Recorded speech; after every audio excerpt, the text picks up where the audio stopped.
I'd like to start out by telling you a story about a very good pet owner in Minnesota.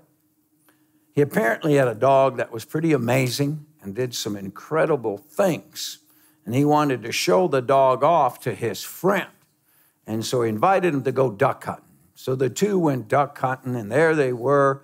And the ducks came over, they shot a duck, and the dog jumped out from the shore behind the blind and walked on the water, plucked the duck out of the water and came back.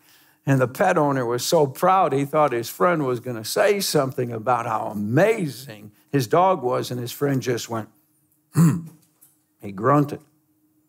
Sure enough, some more ducks came over. They shot another duck, and that dog jumped out, walked on top of the water and plucked the duck, brought it back. And the owner was so proud. He was just so amazed. He couldn't contain himself anymore. Didn't you notice anything special about my dog? And his friend just grunted and said, Yeah, he can't swim, can he? To see the best and to proclaim the worst. I mean, that friend could have said, What are you, blind? And he'd have been right. Now, you might say, Pastor Dreyer, that could never happen. Somebody see a miracle like a dog walk on water and say something so simple like he can't swim. Well, about 2,000 years ago, something like that actually happened. Jesus performed a miracle, something that has never happened before in the history of the world. There was a man born blind. Jesus spit on the ground and his eyes were healed after he went and washed in the pool of Siloam. And that the Pharisees saw that. They saw all the evidence, okay? And this is what the Pharisees said. He can't keep the Sabbath, can he? They saw a miracle and they thought the worst of Jesus. He's just a sinner. He can't keep the Sabbath. Today, I'm going to share with you the words and the thoughts of Jesus as he tries to open the eyes of people. Just like in that story about the pet. You realize there are good pet owners and there are bad pet owners. How many of you have ever owned a pet of any sort, pet? Oh, wow, that's about most of you. And you realize there are good pet owners who love their pet or pets, take care of them, make sure they have their shots or whatever they need to be comfortable. I've even heard of, maybe you've heard of a dog house with air conditioning. Maybe you've seen those pet owners who take their pets wherever they go, whether it's a grocery store, Lowe's, or Home Depot. Yeah, because they love their pets and they put these cute little outfits on those poor pets, okay?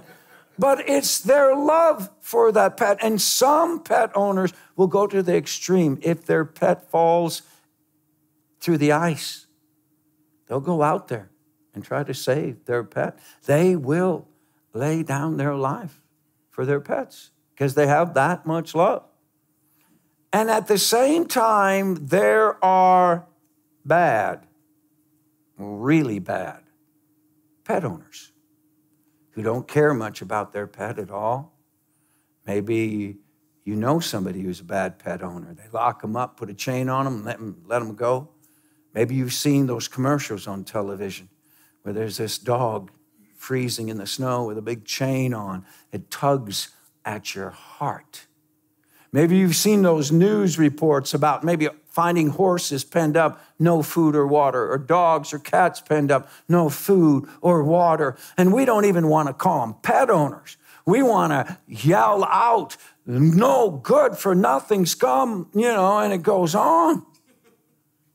Because they don't even deserve to be called a pet owner because they're such terrible people. And we see it through the way they keep their animals. Maybe you've heard of even people stealing dogs or stealing pets. You know, they don't care about the pet. They only care about themselves. They don't care about the family who loses that pet or the child who may lose their dog. They just want the dog to show off and say, yeah. It's pure selfishness. See, we understand that today because for most of us, the vast majority, we either have a dog or maybe a cat. And if you have a cat, well, okay. I have a dog, okay? His name is Ollie, okay? And I love him dearly. I try to be his best pet owner I can. Now, if you understand that today, you can understand some 2,000 years ago, really the most common pets around or animals around that people really dealt with day in and day out was sheep. And just like good pet owners and bad, there are good sheep shepherds, sheep herders, and there were bad. Now, a good shepherd would know his sheep. He would take care of them. He would do what's best for them. And if they were in danger, protect them. But one thing about a good shepherd is that he knows his sheep and the sheep know him via the voice. No different than your dog. I mean, cats really aren't this way, sorry, but dogs, they know your voice. And when you call them, they come. A cat just looks at you like, you're kidding? Okay? Ollie, my dog, has a brother named Bear. And when I say Ollie, Ollie jumps up. Bear just, he continues to sleep. If I whistle, Ollie jumps. He knows my whistle. Bear just kind of quit waking me up. But now Bear's master, my son-in-law, the minute he speaks or has a certain whistle with his teeth, that dog jumps up. They know each other's voice, okay? And they have that knowledge. Well, a good shepherd literally knows his sheep and names them. Years ago, sheep would be named, and when they'd hear the master's voice or the shepherd's voice, their ears were tuned to that, okay? No different than, how would you know the difference between your dogs in a doggy park? Let's say there's 30 dogs. How are you ever going to find your dog? Well, you know your dog, you see him, and the minute you say his name, he's going to come. Well, that can also be applied to sheep. There are good shepherds and there are bad shepherds. A good shepherd leads the sheep, calls them by name and the voice. No, a bad shepherd, he drives the sheep. He uses his staff and his rod to force the sheep to do things. Well, one of the things that is so important to understand 2,000 years ago about sheep is the different sheep pens.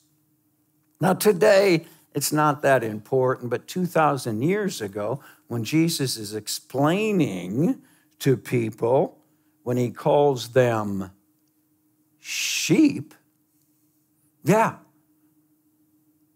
people are called sheep. Now, if I called you a bunch of sheep, you might not take that as a compliment. But I'm here to tell you, you should. Now, if I call you just a bunch of sheep, you might take that as a cut, but I want you to take it as King David does. King David is very proud to be called a sheep. In fact, he's so proud, he wrote the 23rd Psalm and said, "The Lord is my shepherd," meaning I'm a sheep, and I don't want for anything. It is he who makes me lie down in green pastures. It is he who leads me beside quiet waters. Yeah, if I call you a sheep, you should be proud of that because you have a shepherd who loves you and cares for you. In fact, I want you to kind of get it, so I want you to turn to somebody next to you and say, "You're a little sheepish today." Yeah. Bad.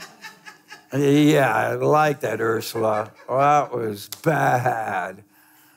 Okay, well, two types of pens, not depens, fences, enclosures, okay, 2,000 years ago. Now, the first would be in a village. It would be rather tall walls with a gate, and it would be a very big enclosure. Why? Because it would accommodate all the shepherds' sheep. So the shepherds would come in from the field, maybe to meet up with their children and their wife, have a hot meal, and they'd bring their sheep and unload them in a communal fence or pen. And other shepherds would come in, and all these sheep would be together, kind of like a doggy park. Okay, and there'd be a gate that would be closed, and then the shepherds would hire a gatekeeper. And the gatekeeper would keep the sheep while the shepherds go home. And then in the morning, the shepherd would come, and how do you distinguish all those sheep? The voice. They'd hear his voice. They'd perk up. The gatekeeper would recognize the shepherd and open up the door. The shepherd would call the sheep, and they would come out, and he'd lead them to the field or to the pasture. Now, the second type of enclosure or pen, Jesus speaks about both of these, so it's very important to distinguish them, is a pen or an enclosure out in the field. It'd be much smaller, and it'd accommodate just his sheep. It'd probably be just some stones put together in some kind of round or squared off enclosure, and there would be no door. And at night, if he couldn't make it back into town, they'd be out in the field. He'd put the sheep into this little enclosure, and then the opening is the shepherd who'd become the door. He would lay down in between the opening, and no sheep were going to get out, and no coyote, no wolf was going to get in unless over his dead body. Ever heard that phrase before? Yeah. So the shepherd literally became the door for the sheep.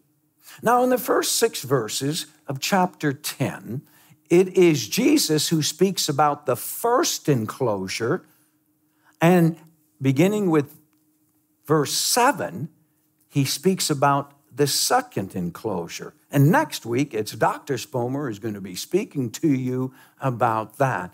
But I want to cover what Jesus says about the very first enclosure or pen.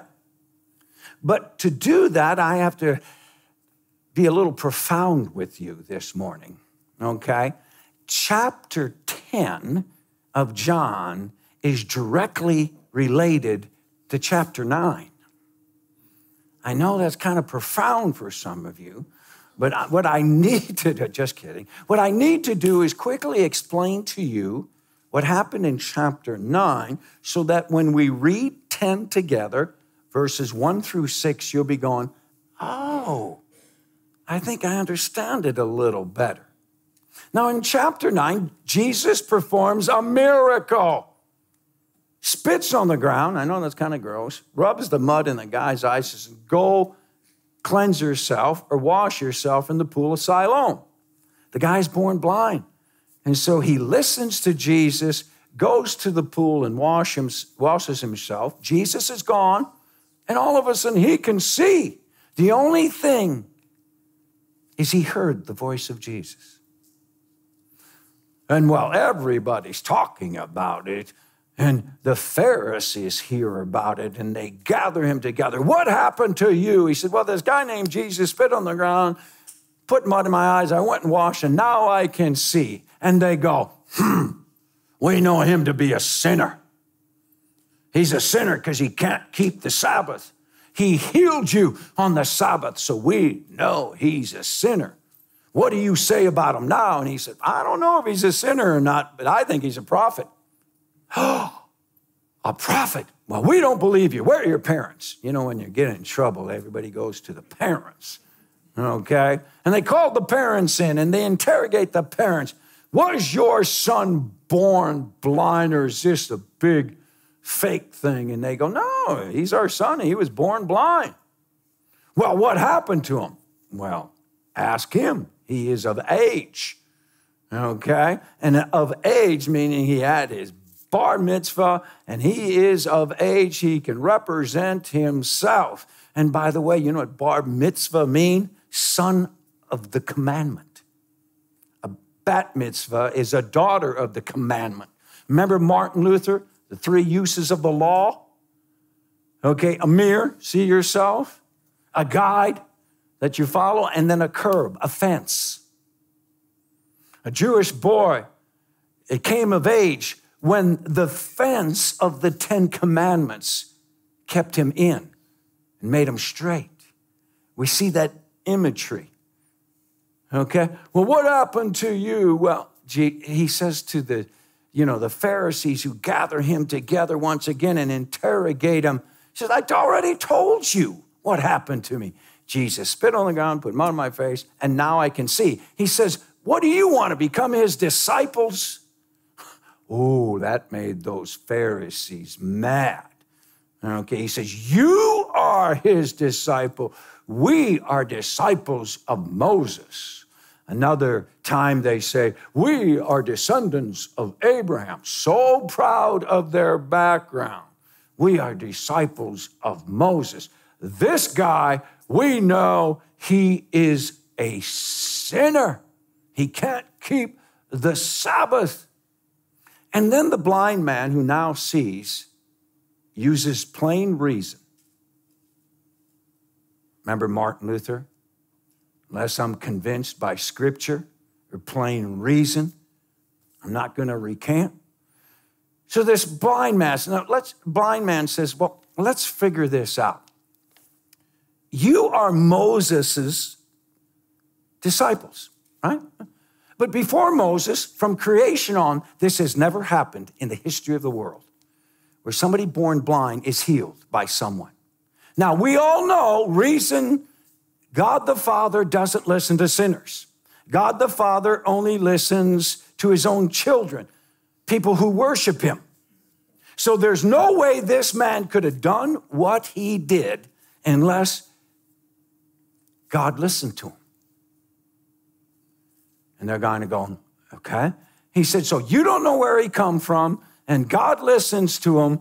So, hey, he must be from God. And they look at him, and you, the chief of sinners, try to lecture and teach us. And you know what they do? They cast him out of the synagogue, which means they excommunicated him. He no longer could step foot in the temple grounds. Socially and economically, they tried to destroy him by casting him out. Now think about this guy who was blind and now he sees. Do you think he could care less? If he was cast out of the synagogue, he could now see. So now he's like a lost sheep. He's no longer Jewish. They couldn't change him. They couldn't steal him from Jesus as a sheep and make him their own. So they cast him out. And guess what? In chapter 9, guess who goes looking for him? Jesus. And when he finds him, he says to him, do you believe in the Messiah, the one proclaimed in the Old Testament? And he answers Jesus. He's never seen Jesus. But he says, sir, show me the Messiah, and I'll believe. And Jesus says, the person you now see and hear who's speaking to you is he. And he falls down, believes and worships Jesus. Wow, so dramatic. And Jesus says to him, this is why I've come, so that the blind may see. And those who are blind spiritually, those who can see spiritually are blind. And the Pharisees hear, are you speaking about us? And Jesus said, yes, I am. They saw the good. They saw a miracle. And they said, he's a sinner. They were blind. And then immediately Jesus says something. That's chapter 10. It's not like a month later, 2 weeks later, a day later. Jesus said these words. Let's look at them together. Let's look at them together. Chapter 10, verse 1. When Jesus repeats himself, he's trying to make a point. Jesus is using the language of the day. Now, it is believed Jesus is Solomon's portico. That's in the temple. And just imagine behind him is a gate called the Sheep's Gate. All around are sheep at the Sheep's Gate. A lot of shepherds. There is a sheep gate today if you go to the Temple Mount. Truly, truly, I say to you, he who does not enter the sheepfold by the door, but climbs in by another way, that man is a thief and a robber. Somebody who steals another person's pet. Whew, we may have choice words for that person. Well, somebody who doesn't use the front door is a thief and a robber. But he who enters by the door is the shepherd of the sheep. What Jesus is explaining here is, I came through the right door, the front door. I didn't climb over. I'm coming through the front door, meaning I come as the Messiah the right way, through the prophets. I am the one who comes from the line of David. I am the one who the prophets spoke about. I am Jewish. I am coming to my own through the front door the right way. But he who enters by the door is the shepherd of the sheep. To him, now notice this, to him, the gatekeeper. Jesus is not the gatekeeper. He's the good shepherd. In verse 7, he is now the door. But here, he comes to the gatekeeper, and the gatekeeper says, oh yeah, you put me in charge of these sheep. I recognize you as our shepherd. Come and get your sheep. Who are the gatekeepers? Or who is the gatekeeper? Moses, Elijah, Elisha, Isaiah. The gatekeepers are the prophets of old who proclaimed. They recognized Jesus as the Messiah. And Jesus recognized them as the gatekeeper, you might say. This is, yes, figurative language, but Jesus explains that in a little bit. But he who enters by the door is the shepherd of the sheep. To him, the gatekeeper opens, and the sheep hear his voice, and he calls his own sheep by name and leads them out. Notice this, calls them by name. A good shepherd knows his sheep and calls them by name. When he has brought out all his own, he goes before them, and the sheep follow him, for they know his voice. I don't know if you've heard about the big court case in Australia, but there were two shepherds, one good and one bad. And they both claimed a flock of sheep. And they went to court, and they had all the witnesses, plaintiff and defendant, and nobody could decide whose sheep they were. How would you decide that? So the judge called upon the final witnesses, the sheep themselves. This actually happened. And he brought some of the sheep into the courtroom, put them up front. And he told the two shepherds, go to the back door and call your sheep. One shepherd stood up and called the sheep. They didn't move. The second shepherd raised his voice, and the sheep perked up, and he called them by name. And they came running to him. Case closed. Sheep know a good shepherd voice, and he calls them by name, and he goes before the sheep.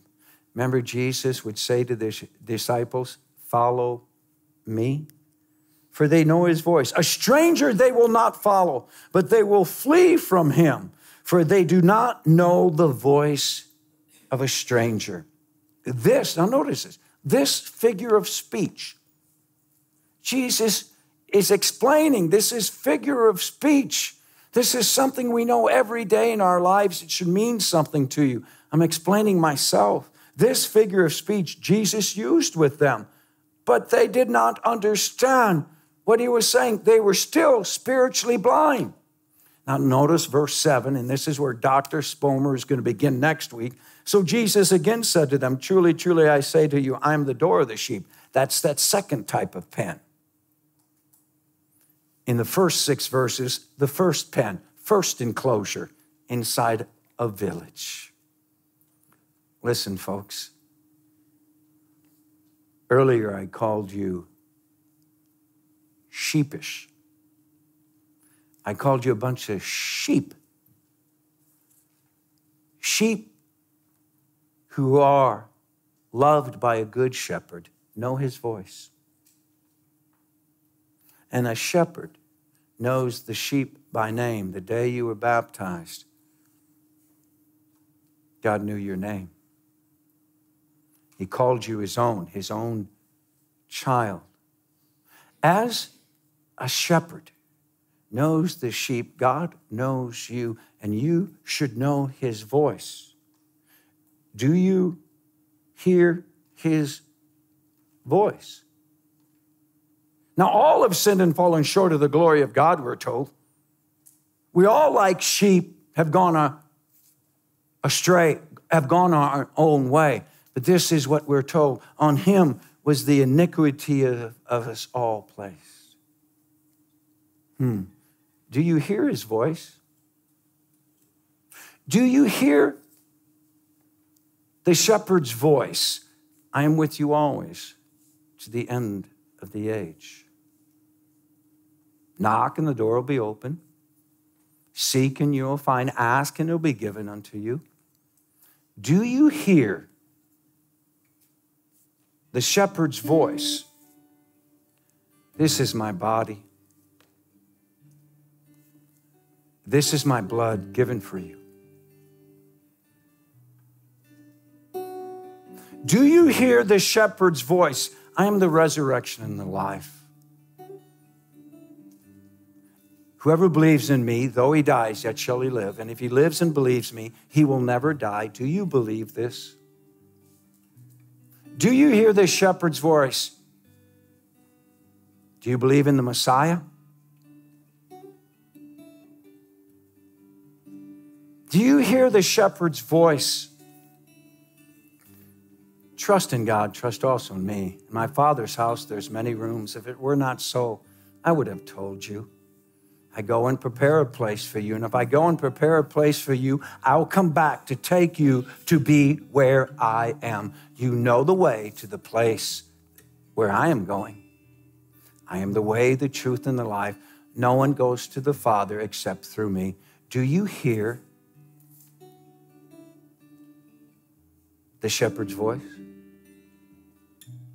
Now, last night when I was finished with my message and I was packing up after a big meal, potluck, I had my staff, my Bible, my little sheep, my rod, and I had some extra food that was given to me, and I was headed out the door.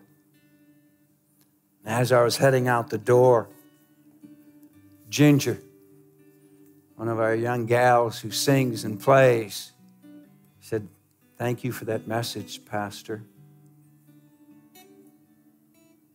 I really enjoyed it." Oh, thank you, Ginger. You want to hear what I got out of your message?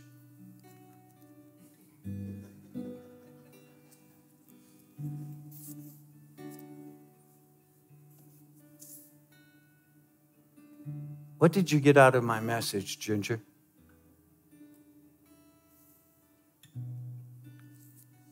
I got out of your message that when I sing, people hear the voice of Jesus. Exactly. Profound. When a pastor preaches, people hear the voice of Jesus. When Scripture is read, people hear the voice of Jesus. When a Sunday school teacher teaches, people hear the voice of Jesus. When a VBS volunteer shares Scripture, talks about Jesus, people hear the voice of Jesus. When you invite somebody to church, they may hear the voice of Jesus. When you talk about your Lord and Savior at work, at home, with your children, your grandchildren, they hear the voice of Jesus. Amen.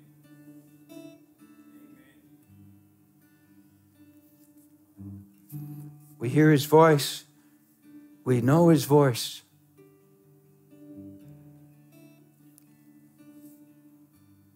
Turn to somebody and say, you're looking a little sheepish today. Respond by saying, and I'm proud of it. I'm proud of it because I know the voice of the Good Shepherd. And here's the good news. He'll speak through you to others.